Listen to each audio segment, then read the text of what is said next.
Strain episode 3, Gone Smooth.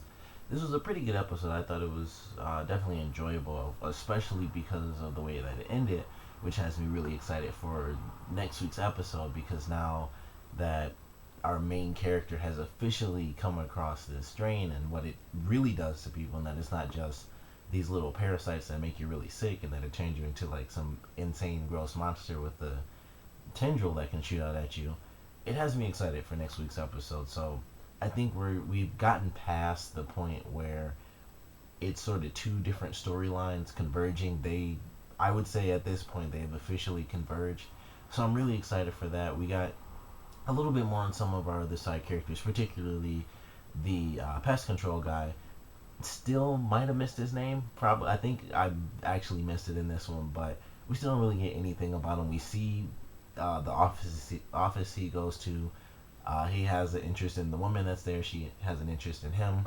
He's not the head boss, but he seems to be like the number one guy that does work there, and that I feel like that's why his boss actually sent him to the mayor's house because he's the best at at pest control. So I feel like that was a little taste that they gave us, but we really still didn't get much out of him.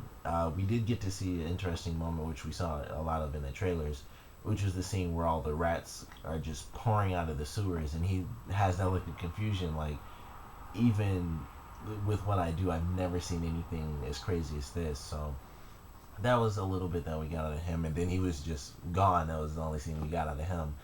We got to see more of the rocker. We also got to see the nerdy guy, which I figured he was going to be in this episode.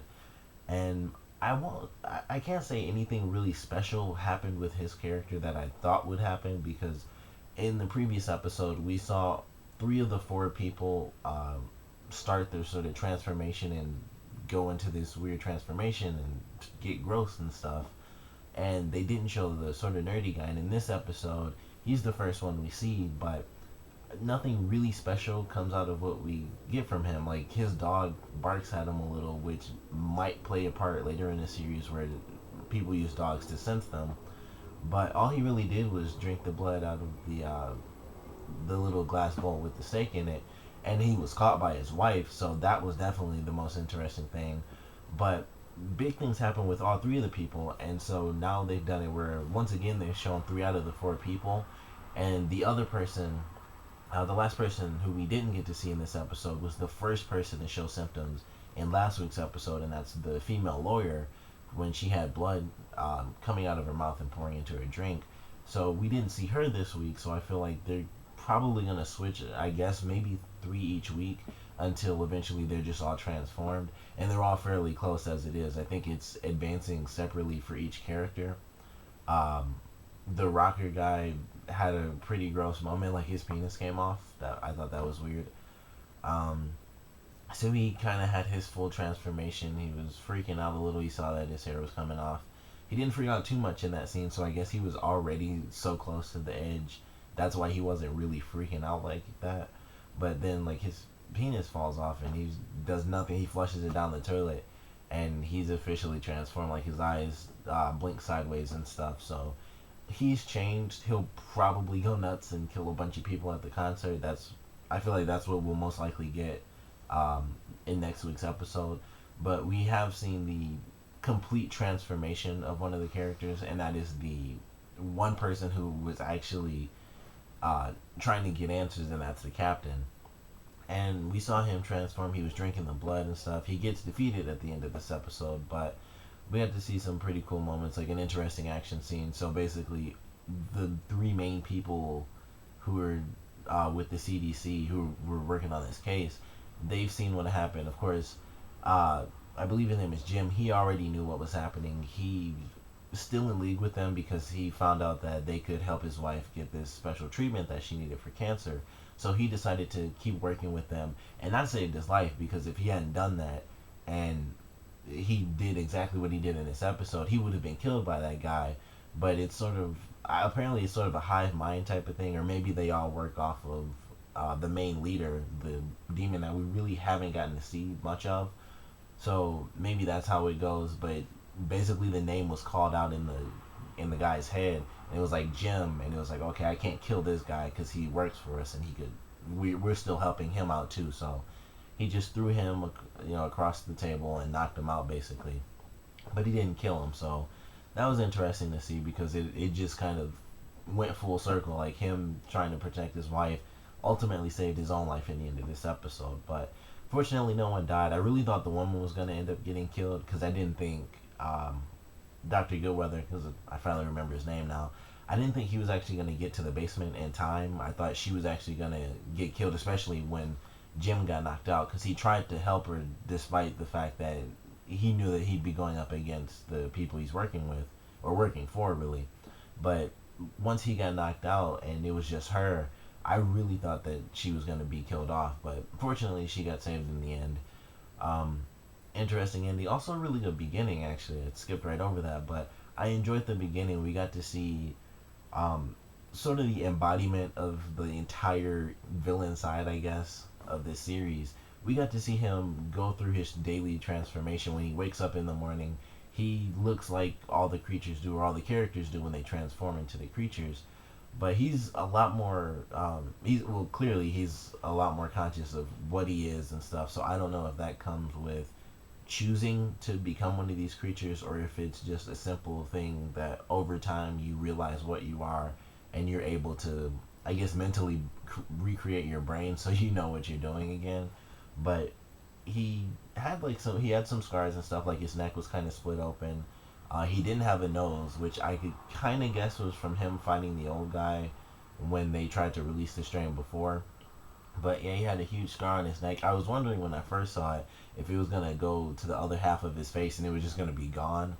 But it's just his nose is missing and he has the cut. But he puts on the fake nose, he puts on all the makeup and stuff, and the couple little body pieces, and he suits himself up for the day so he can walk around as a human. And of course, he says, um, soon, no need for the charade and stuff. So I thought that was a pretty cool opening. We got to see his daily routine. Also, he killed a guy. Unless I completely missed who that guy was, they gave no explanation for who he is, what his purpose is, or anything. So I'm guessing that we're gonna get an explanation for that in next week's episode. I hope we do, at least, because that was just a crazy scene. Like, this guy was just sitting at a table. Um, I don't I don't know who he was. I mean, unless he was like one of the people that the main character's boss was gonna talk to, and they knew that he had some answers or something, and that's why he got killed off. I don't know, but the guy went in there, he used his super strength and made him pull the trigger on himself, and then he just walked out like, I'm out of here. But there was a camera in that room. I don't know if that means anything to him, but there was a camera, and you could see it on screen. Like, whenever they did like the front of the desk, the camera was like right up in the corner. It was like, it wasn't even really in the corner. It was almost in the middle of the room. It was just like right there, pointing down at the desk. So I feel like unless they have a scene next week where the guy goes and like kills the security guards, or he just like can't show up on camera, which I thought of because they're very similar to vampires. It was like, what if he just can't show up on camera? But unless they have a scene explaining that, he's gonna get busted, which could lead to even more craziness. Because if anyone comes at him, I have a really big feeling that bullets aren't gonna have much of an effect, and that would just be a way for him to transport more parasites to more people and make the strain spread even faster than it already is. Which, with all the dead people that are randomly walking around somewhere, I feel like it won't take too much longer. But I enjoyed the episode. We did see the old guy. He escaped, or well, didn't really escape. His charges got dismissed, so he got out of prison. He mentioned that he knew where the people were going, but he didn't tell the woman. So we're still in suspense because he knows that she doesn't really, as he put it, she doesn't have what it takes to really, well, destroy all these bodies and kill all these people, as well as whoever may have come in contact with all the survivors, which at this point is a lot of people, especially with the Rockstar guy. I'm sure he's come in contact with way more people than anybody else, but she doesn't have what it takes, as he put it. So we didn't get really any information on him.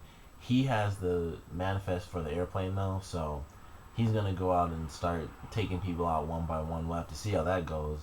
And I don't know who the first person is, but I'm kind of hoping that it's the guy who died with the daughter. I would be guessing that it wasn't her. I can't remember if it was a man or a woman's name on there, so I can't remember at all, really. But I'm kind of hoping it's that. And that was a great part of the episode, I thought, where Goodweather went into that guy's house and he was walking around and he got pretty close to what happened. He was right. He was in the bathroom with the tub and it was red.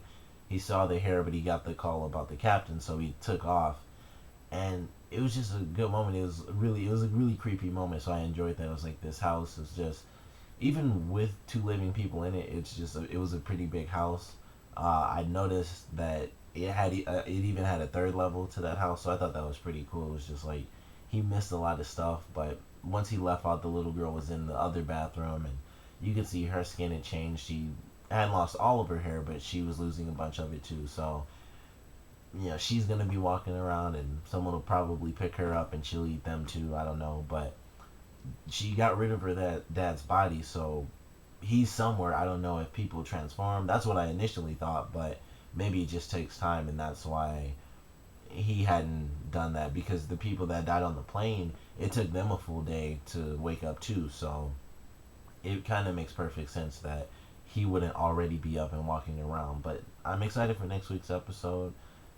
In the preview, Jim basically reveals the fact that he let the box go through, so that'll push things even closer to the main character trying to find the old guy and trying to actually figure out what's happening. And hopefully that means that the strain will already be spreading too fast for them to stop, and we'll get to see more of the crazy apocalyptic stuff. And hopefully we'll get more on the pest control guy, because like I said, I still don't think they've actually said his name. Like, I might have missed it this episode, but I'm pretty sure they still haven't even actually said his name. And maybe he has a connection to this. Maybe that's why he's in it, but it seems so random. And then he'll actually come across like the alien guy, or maybe even the old guy, and it'll be like, oh, well, I'm gonna get back in the game or whatever and help defeat this virus or something. But I enjoyed the episode. Of course, comment below. Let me know what you guys thought of it. Your favorite parts, your least favorite parts, and where do you guys think all of the dead bodies are going? Like, now that they're up, where could they possibly be going? My guess would have to be that they're either going to the box itself where the creature is, which I would also kind of assume is in the really big building that they show in pretty much every episode. So I feel like that's where they have to be going at this point. And if the box isn't there right now, then wherever the box is, I feel like that's where they have to be going. But of course, you guys let me know your guesses below, and thanks for watching.